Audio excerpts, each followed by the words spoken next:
परम आदरणीय विजेंद्र बाबू, माननीय ऊर्जा मंत्री बिहार सरकार, माननीय विधायक पूजन शाह जी, माननीय विधान परिषद सदस्य कामत जी, मंचासीन सभी महानुभाव, साथियों, भाई और बहनों, कामत जी विधायक जी पिपरा, मंचासीन सभी महानुभाव, साथियों, भाई और बहनों, ये खुशी की बात है और इसके लिए मैं बधाई देना चाहता हूं पावर ग्रिड के को और उसके जो प्रबंध निदेशक हैं, अध्यक्ष और प्रबंध निदेशक श्रीकांत जी को, कि हम लोगों ने जिस परियोजना का शिलान्यास 2019 में किया उसका आज हम लोग लोकार्पण कर रहे हैं, जनता को समर्पित कर रहे हैं। इन्होंने समय से पहले इसका निर्माण कर दिया। निर्माण पहले हो चुका था, हम लोगों को आने में कुछ विलम्ब हो गई मॉडल कोड ऑफ कंडक्ट के कारण, लेकिन ये समय से पहले, लेकिन जो हम लोगों ने कहा था कि हम लोग आकर के इसका लोकार्पण करेंगे वो उन्होंने चरितार्थ कर दिया, कम समय में चरितार्थ कर दिया। इसके लिए पावर ग्रिड के सभी पदाधिकारी और कर्मचारियों को कोटि कोटि बधाई। मैं पहले भी आपको बता चुका हूँ, पिछली बार भी मैं आया था तो मैं बता चुका हूँ कि ये इस धरती का हमारे लिए एक अलग मोल है। इसी धरती की उत्पत्ति हम हैं, इसी से हम पैदा हुए, यहीं पर हम बड़े हुए। यहाँ गंगजला में भी कुछ वर्ष हम लोग रहे बचपन में, तो इस मिट्टी पर आने से लगता है कि हाँ साहब हम आ गए, फिर अपने घर पर आ गए और एक नई ऊर्जा का संचार होता है। इस मिट्टी ने ही हमको जो कुछ भी हम हैं वो तो इस मिट्टी ने ही दिया है। हमको याद है हम एसडीओ थे, आईएएस में आ गए, उसके बाद एसडीओ थे हम एक जगह, पहला हमारा पोस्टिंग था। तो एक बहुत दिव्यांग विधायक था, वो एक समिति के ये विधान सभा के समिति के अध्यक्ष थे, समिति के साथ आए थे हमारे सब डिवीज़न में। उसके बाद जबकि बातचीत हुई, बैठक हुई, तो उसके बाद फिर बातचीत करने लगे तो बोले कि हो इतना आयरन लोहा कहाँ से आया? तो हमने कहा कि हमारी मिट्टी में, जहाँ से मैं आता हूँ वहाँ की मिट्टी में ही लोहा है, तो हम लोग के खून में भी यही लोहा है। अब वही लोहा अभी तक बरकरार है, आइए बरकरार रहेगा, आइए लोहा यहीं का देन। ये विजेंद्र बाबू भी हमको कहा करते हैं, हम भी उनको यही कहते हैं कि हम लोग के मिट्टी में ये लोहा है जो कि हम लोग को मजबूत बनाए रखती। और एक चीज़ मैं बता दूँ और गर्व से मैं कहता कि जहाँ कहीं भी मैं रहा, बुलंदी से रहा, जितना काम मैंने किया हमारे पहले किसी ने नहीं किया, हमारे बाद कोई करेगा कि नहीं, ये क्वेश्चन मार्क ये एकदम गर्व से मैं कहता। यहाँ पर ऊर्जा का भी हमको प्रभार दिया गया केंद्र सरकार में, नरेंद्र मोदी जी में, तो उसके साथ हमको बड़ी जिम्मेवारी भी थी और जिम्मेवारी बहुत बड़ी थी, राष्ट्रव्यापी थी। हजारों गांव आज़ादी के बाद से लेकर के आज तक, लाखों टोले आज़ादी के बाद से लेकर के आज तक बिजली से जुड़े नहीं थे, उन सबको जोड़ने का हमको चैलेंज दिया गया, प्रधानमंत्री जी ने चैलेंज दिया। हर एक घर को जोड़ने का प्रधानमंत्री जी ने चैलेंज दिया और वो सब को हमने, हर एक गांव को जोड़ा, हर टोले को जोड़ा और देश के हर घर को जोड़ा। 2,86,00,000 घरों को बिजली से जोड़ा। इतने अधिक संख्या में इतने घरों को ऊर्जान्वित करना, ऊर्जा से जोड़ना, दुनिया में बिजली के क्षेत्र में इतिहास में नहीं हुआ। इतिहास में, ये हम दुनिया वालों को कहते हैं, इतना हम लोगों ने कर दिया। देश को पूरा हम लोगों ने 100% एनर्जाइज कर दिया। अब दूसरा हमारा चैलेंज है, जैसे कि आपको विजेंद्र बाबू ने बताया, ये काम हम पूरे देश में कर रहे हैं। हम लोग हर खेत तक पानी ले जाने के लिए हर राज्य में अलग कृषि फीडर बना रहे हैं, हर राज्य में। पिछली बार दीनदयाल ग्राम ज्योति योजना के अंतर्गत बनाए, इस बार एक नई योजना स्वीकृत किए हैं 3 लाख करोड़ का, उसके अंतर्गत और जहाँ जहाँ फीडर नहीं बना वहाँ बना रहे हैं और सब फीडर को हम सोलराइज कर रहे हैं ताकि आपको जो बिजली मिले सिंचाई के लिए वो सस्ता से सस्ता हो। उसका बिजली उत्पादन का दाम ही होता है 2 रुपया से कम, 1 रुपया 99 पैसा। तो आपको जो ये डीजल में जो आपको इतना पैसा लगाना पड़ता है वो नहीं लगाना पड़ेगा। हम लोगों ने बिजली उत्पादन क्षमता इतना बढ़ा दिया है कि आज के दिन में जो डिमांड है, ऊर्जा का मांग है, आज के दिन में 1,97,000 मेगावाट है। अमूमन ये जाएगा, हमको लगता है अगले 10-15 दिनों में 2,20,000 मेगावाट तक चला जाएगा। मेरी स्थापित क्षमता है 3,95,000 मेगावाट, यानी कि जो अधिकतम डिमांड जाएगा ना उससे हम 1.5 गुना ज़्यादा स्थापित कर चुके हैं। दिक्कत है, एक दिक्कत है कोयला का। इतना तेज़ी से हमारा डिमांड बढ़ रहा है, इतने घरों को हमने जोड़ा है, तो सब पंखा भी खरीद रहे हैं, कूलर भी खरीद रहे हैं, तो इतना तेज़ी से हमारा डिमांड बढ़ रहा है। उतनी तेज़ी से कोयला का उत्पादन करते रहना उसमें भी कठिनाई है, क्योंकि कोयला का खदान शुरू करने में समय लगता है। उतने रेक्स रेलवे को पहुंचाना पड़ता है मालगाड़ी से, और उतना रेक नहीं, तो ये समस्या है। तो इसका भी समाधान हम ढूंढ रहे हैं, क्योंकि हमें तो विकसित होना है और विकास के लिए बिजली जरूरी है।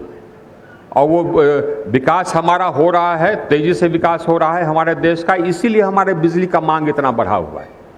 इसी कारण इस ग्रिड के बन जाने से हमें खुशी है, विशेष खुशी है कि अब जो हमारा क्षेत्र है, जैसे हमने कहा है मेरा जन्म स्थान है, ये अब राष्ट्रीय ग्रिड से जुड़ जाएगा एकदम पूरा।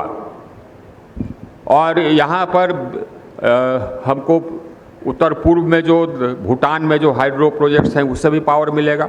नेपाल में हम हाइड्रो प्रोजेक्ट्स बना रहे हैं, जैसे विजेंद्र बाबू आपको बताए, हमारे 2 प्रोजेक्ट्स बन रहे हैं नेपाल में, हमारी कंपनी बना रही है सुतले जल विद्युत निगम, वहाँ से भी बिजली आएगा।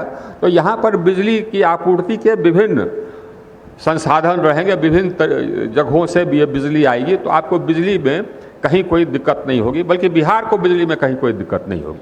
बिहार का भी डिमांड बढ़ रहा है, अभी करीब 6,000 मेगावाट है, बढ़ करके हमको लगता है कि 9-10,000 मेगावाट 2027 तक पहुंच जाएगा, ये हम लोग का आकलन।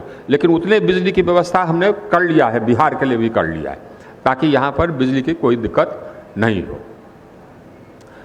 ये हम लोगों के पार्टी का, हमारे नेता के विकास का यह जो उनकी दृष्टि है, ये उसी का एक भाग है। उनका यही कहना है, नरेंद्र मोदी हमारे प्रधानमंत्री का, कि कोई घर छूटना नहीं चाहिए। यही काम हमने किया, कोई घर हमने छोड़ा नहीं। जबकि पहली बार हमने हर घर को विद्युतीकरण किया देश भर में, तो सभी राज्यों से हमने प्रमाण पत्र लिया कि हमने हर घर को कनेक्शन दे दिया। उसके बाद फिर कुछ घर बच गए, कुछ राज्यों ने कहा कि हमारे यहाँ कुछ घर बच गए, तो फिर हमने उनको पैसा दिया कि उसको कर दे, और उसके बाद फिर उनसे प्रमाण पत्र लिया कि वो घर हो गए।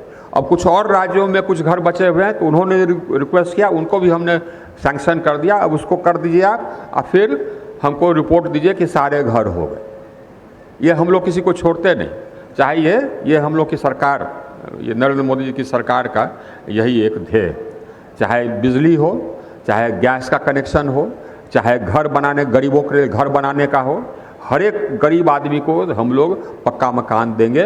वो भी इंदिरा आवास 10,000 20,000 का नहीं। हम लोग थे कलेक्टर, तो उस समय 10,000 20,000 का इंदिरा आवास बनता था। आजकल हम लोग 1.25 लाख का घर देते हैं गरीबों को। 1.5 करोड़ घर दे चुके पूरे देश में, अभी 2.5 करोड़ घर हम और देंगे। कोई गरीब को हम बिना घर का छोड़ेंगे नहीं।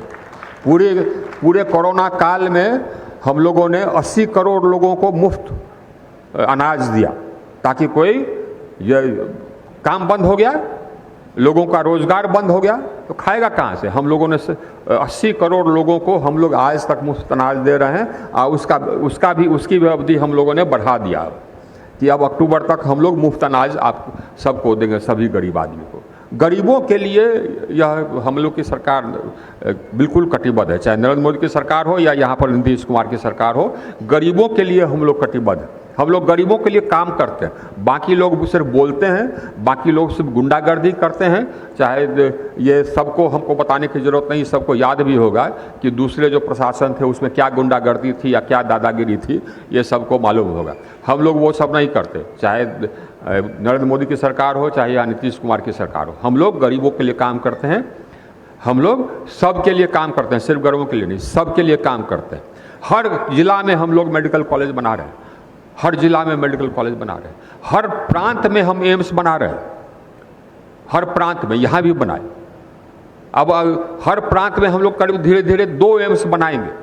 हर एक गरीब आदमी के लिए हम लोगों ने आयुष्मान भारत कार्ड की व्यवस्था की है, ताकि 5 लाख रुपए तक का इलाज सबको हो जाए।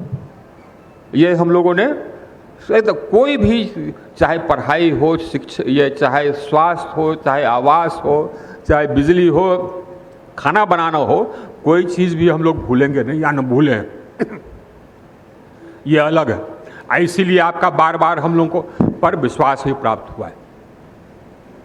हम लोग का ध्येय है इस देश को महान बनाना, हम लोग का ध्येय है इस देश को मजबूत बनाना, हम लोग का ध्येय है इस देश को समृद्ध बनाना। आइए हम लोग करेंगे, ये इस रास्ते पर हम लोग निकल चुके हैं, इस रास्ते पर हम लोग अग्रसर हैं और इस रास्ते पर हम लोग आगे बढ़ चुके हैं। आज पूरी दुनिया में हम लोग का देश का कद बढ़ा है। बड़े से बड़े देश ये मानते हैं कि हाँ साहब, तो भारत एक देश है, हमारा एक अलग स्टैंड है। और दूसरे देश भी हम लोग का मिसाल देते हैं कि देखिए साहब, भारत की नीति देखिए, वो इतने बड़े भयानक 2 साल के कोरोना के बावजूद भी इसकी अर्थव्यवस्था ये ढिलमिल नहीं हुई, ये विकास के रास्ते पर अग्रसर है। ये पिछले साल भी हमारा विकास का गति 9% रहा, इस साल 9% से और ज़्यादा हमारी विकास की गति रहेगी। और हम लोग अपने अगल बगल के देशों को सहायता भी कर रहे हैं। ये हम लोगों की स्थिति है और ये हम लोग का कद बढ़ा है और हम लोग का ये कद अभी और बढ़ेगा, क्योंकि हम लोग के ध्येय ही यही है कि देश को समृद्ध बनाएं, विकसित बनाएं, महान बनाएं, मजबूत बनाएं। इसी के लिए तो हम लोग आए हैं इस सार्वजनिक जीवन में। आपका बहुत बहुत धन्यवाद, आप लोग आए और हमें तो विशेष खुशी है। मैं तो सबको धन्यवाद देना चाहता हूँ, अपने पदाधिकारियों को, कि हमारे घर को उन्होंने ऊर्जान्वित करने में इतना बड़ा काम किया, इतना बड़ा प्रोजेक्ट किया और ये काम हम लोग करते रहेंगे। ये ऊर्जा हमेशा आपके जीवन में बना रहेगा। ये मेरा एकदम ये मेरी प्रतिबद्धता है। बोलिए भारत माता की, भारत माता की। बहुत बहुत धन्यवाद। माननीय, आपके आशीर्वचनों के लिए हम आपका हृदय तल से आभार व्यक्त करते हैं। और एक चीज़ ये वीरेंद्र बाबू ने हमको याद दिलाया, आपको बता दूं, ये